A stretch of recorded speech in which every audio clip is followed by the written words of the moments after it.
நீர் போய் உமக்கு உள்ளவற்றை விற்று ஏழைகளுக்கு கொடும், அப்போது விண்ணகத்தில் நீர் செல்வராய் இருப்பீர். பின்பு வந்து என்னை பின்பற்றும்.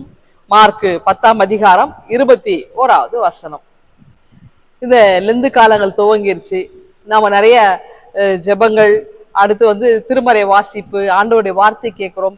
ஏழை எளியவர்களுக்கும் நம்ம உதவி செய்யறோம் இல்லைங்களா? அப்ப எந்த அளவுக்கு நம்ம உதவி செய்யறோம்? அப்ப இருக்கிறதுல இருந்து கொடுக்குறோமா, இல்லாத நிலையில இருந்து நம்ம கொடுக்குறோமா, இல்ல கொடுக்காமலே இருக்கிறோமா? இது நம்மளுடைய சிந்தனைக்கு நான் விடுறேன். அதாவது இதெல்லாம் வந்து கட்டாயமாக்கப்பட வேண்டும் நம்முடைய இந்த ஆன்மீக பயிற்சியில. இது ஏழை எளியவங்களுக்கு உதவி செய்வதும் அது கட்டாயமாக்கப்படுகிற ஒன்றுங்க. அதை கட்டாயம் கொடுத்தே ஆகணுமானா ஆமா, இதுவும் நமக்கு ஒரு ட்ரைனிங். இப்போ எனக்கு தெரிஞ்சு ஒரு அம்மா வீட்டு வேலை செய்யறவங்க, அவங்க என்ன பண்ணுவாங்கன்னா டெய்லி ஒரு 10 ரூபாயாவது ஏழைகளுக்கு உதவி செய்வாங்க. அவங்களுக்கு என்ன பெரிய வருமானம் கிடையாது, வயசானவங்க, அவங்களுக்கே ஆதரவு இல்லை. ஆனா அவங்க என்ன பண்ணா, அவங்கள மாதிரி இருக்கிற தனிமையா இருக்கிறவங்கள, ரோட்டு ஓரத்துல இருக்கிறவங்களுக்கு என்ன பண்ண, டெய்லி ஒரு டீ வாங்கி கொடுப்பாங்க, பன்னு வாங்கி கொடுப்பாங்க. அவங்களால முடிஞ்சதை 4 பேருக்கு உதவி செய்வாங்க. அதுல இருந்து காலத்துல இதை நினைக்கும் போதுதாங்க ஒரு விஷயம் ஞாபகம். அலெக்சாண்டர் தி கிரேட் இருந்தார் இல்லையா? உலகமெல்லாம் தன்னுடைய கொடையின் கீழ் வரணும்னு ஆசைப்பட்ட அலெக்சாண்டர் ஒரு முறை மறிக்க போறாரு. ஏன்னா அவருக்கு தெரிஞ்சு போச்சு. அப்போ அவர் என்ன சொல்றாருன்னா, தன்னுடைய எல்லாரையும் அழைச்சி சொல்றாரு, நான் மறித்து விட்டால் என்னுடைய சவப்பெட்டியை டாக்டர்ஸ் வந்து தூக்கிட்டு போனோம். அடுத்து வந்து என்னுடைய கைகள் எல்லாம் நீங்க வந்து வெளியில வைக்கணும், என் கை வந்து வெளியில தொங்கணும், பெட்டிக்கு வெளியில இருக்கணும். அடுத்து நான் சேர்த்து வைத்த செல்வங்கள்லாம் அப்படியே அழகா வரிசைப்படுத்தி வைக்கணும், மக்கள் எல்லாம் பார்க்கணும். ஏன் இப்படி அப்படின்னு கேட்கிறாங்க.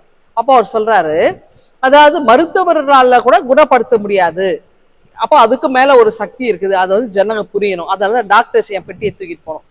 அடுத்து இந்த உலகத்துல வரும்போது எதையும் கொண்டு வரல, எதையும் நான் கொண்டு போறேன், என்னுடைய கை வெறுமையா இருக்குது, அதையும் தெரிஞ்சிச்சிடும். அப்ப இந்த உலகத்தை ஒரு ராஜாவா இருந்து சேர்த்து வைத்த பொருட்கள் எல்லாமே கொண்டு போற, எல்லாம் இங்கேயே விட்டுட்டு போறேன், இதெல்லாம் நிலையானது கிடையாது, இது மக்களுக்கு தெரியணும் அப்படின்னு சொல்றாரு. அப்படின்னா எதையுமே நம்ம வந்து எடுத்துட்டு போக போறது கிடையாது, இருக்கிற வரைக்கும் நம்ம அனுபவிக்கிறோம். அந்த அனுபவிக்கிறதுல நம்ம புண்ணியத்தை நம்ம கொண்டு போறோம். 4 பேர் நாம செய்யற தான தர்மங்கள் நம்ம கூடவே வரோங்க. அப்ப அந்த மாதிரி நேரங்கள், இந்த லெந்து காலங்கள், இந்த மாதிரி நம்மளுடைய ஆன்மீக பயிற்சிகள் பெறுகின்ற காலத்துல ஏழை எளிய மக்களுக்கு, உண்மையிலேயே தேவையில் இருக்கிற மக்களுக்கு நாம் உதவி செய்யும் பொழுது அது நிச்சயமாக அது விண்ணகத்திலே நம்முடைய பெயர் எழுதப்பட்டிருக்கும். எளியவர்களுக்கு நாம் உதவி செய்வாமா?